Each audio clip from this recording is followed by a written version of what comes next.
ಡಿಮ್ಮ ಮಲೆನಾಡಲ್ಲಿ ಇವಾಗ ಒಂದು ಮದುವೆ ಫಿಕ್ಸ್ ಆಗಿರುತ್ತೆ, ಅದು ಕ್ಯಾನ್ಸಲ್ ಆಗುತ್ತೆ. ಅದ್ರ ಬಗ್ಗೆ ಆಂಟಿಯವ್ರು ಯಾವ ಥರ ಮಾತಾಡ್ತಾರೆ ಅನ್ನೋದು. ಸುಶೀಲಕ್ಕ ಹೇಳ್ರಿ. ವಿಶಾಲಕ್ಕಂಗೆ ಚಂದ್ರಣ್ಣಂಗೆ ಈ ತರ ಬರ್ದಿತ್ತು. ಹೌದು ಕಣ್ರಿ, ಬಾಳ ಖರ್ಚು ಮಾಡಿ ಎಂಗೇಜ್ಮೆಂಟ್ ಮಾಡಿದ್ರು. ಶಾಮಿಯಾನ ಕೇಟ್ರಿನ್ ಎಲ್ಲ ಬೇರೆ ಕಡೆ ಕೊಟ್ಟಿದ್ದಲ್ಲೇನ್ರಿ. ಅಡ್ಗಿ ಗಿಡ್ಗಿ ಎಲ್ಲ ಎಷ್ಟು ಖರ್ಚು ಮಾಡಿದಳ್ರಿ. ಅವ್ನ ಮಗಕ್ ಬೆಂಕ್ ಬೀಳ ಹುಡ್ಗಿ ಮನೆ ಚೆನ್ನಾಗಿಲ್ಲ ಅಂತ ಹೇಳೋದಂತೆ ಕಣ್ರಿ. ಹೌದೇನ್ರಿ? ಅಂಬ್ಲಿಗೆ ಉಪ್ಪಿಲ್ಲ ಅಂದ್ರೆ ಮುಡಿಯಂಟಿಗೆ ಒಂದು ದೌಲತ್ತಿಗೆ ಕಮ್ಮಿ ಇಲ್ಲ. ಮತ್ತೆಂತದ್ರಿ? ಅಲ್ಲ, ನಾನು ಅದೇ ಅಂದಾಜ್ ಮಾಡಿದ್ದು. ಅದೇ ಕಣ್ರಿ, ನಾನು ಅದೇ ಅಂದಾಜ್ ಮಾಡಿದ್ದು. ಇವರು ಅವ್ರ ಮನೆ ಪಕ್ಕದವ್ರೆ ಈ ಕಡೆ ನಮ್ಮನೆ ಇವ್ರಿದಾರಲ್ಲ ಅದಕ್ಕೆ ಅಮ್ಮ, ಅವ್ರ ನೆಂಟ್ರಂತೆ. ಅವಾಗ ಎಲಕ್ಕಿ ಹಾಕೋಕ್ ಅಡ್ಕಿ ಇರ್ಲಂತೆ ಕಣ್ರಿ. ಸಸಿ ಎಲ್ಲ ಈಗ ದೊಡ್ಡ ಆಗ್ಯಾವಲ್ಲ, ಈಗ ಒಂಚೂರೇನೋ ಅಡ್ಕೆ ಉತ್ಪತ್ತಿ ಆಗ್ತದೆ ಅಂತ ಹೇಳಿ ಹುಡ್ಗಿ ಮನೆ ಚೆನ್ನಾಗಿಲ್ಲ ಅಂತ. ಎಂತದ್ರಿ ಹುಡ್ಗಿ ಎಷ್ಟ್ ಚಂದ ಅದಲ್ರಿ.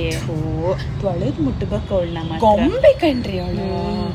ಆಮೇಲೆ ಇನ್ನೊಂದೆಂತ ಅಂದ್ರೆ ಇವರು ಬಾರಿ ಆರ್ಸಳ್ ಕಣ್ರಿ. ಆರ್ಸ್ಲ ಅಂತ ಹೇಳಲ್ಲ. ಹೌದು, ಮತ್ ಯಾರೋ ಬೇರೆ ಏನೇ ಹೇಳ್ತಿದ್ರು ಕಣ್ರಿ, ಲೋಕು ಅಂತ ಹೇಳ್ತಾ ಇದ್ರಲ್ಲ. ಲವ್ ಯಾರ್ ಮಾಡುದ್ಲಿ ಇವಾಗ? ಎಲ್ಲ ಮಾಡ್ತಾರೆ. ನಂಗೆ ಒಂದ್ ಬೇಜಾರಾಗಿದೆ ಅಂತ ಗೊತ್ತಾ, ವಿಶಾಲಕ್ಕ ಮಾತ್ರ ಧರ್ಮಸ್ಥಳಕ್ಕೆ ಹೊರನಾಡಿಗೆ ವರ್ಷ ಒಂದೊಂದು ಹರಕೆ ಇಡೋದು ಕಣ್ರಿ. ಮಗ್ಳಿಗೆ ಈ ವರ್ಷನಾರು ಮದ್ವೆ ಆಗ್ಲಿ, ಈ ವರ್ಷನಾರು ಮದ್ವೆ ಆಗ್ಲಿ ಅಂತ. ನಮಗೂ ಹೆಣ್ಮಕ್ಳು ಇರೋದ್ರಲ್ಲೇ. ಹೌದು ಕಣ್ರಿ, ಪಾಪ ಹಿಂಗಾಗಬಾರ್ದಿತ್ತಲ್ಲ. ಅದೇ ಒಂದ್ಸರಿ ಹೋಗಿ ಮಾತಾಡ್ಕೊಂಡ್ ಬರೋಣ. ಅದೇ ಸಂಜೆ ಶುರಿಗೆ ಹೋಗೋಣ. ನೀವು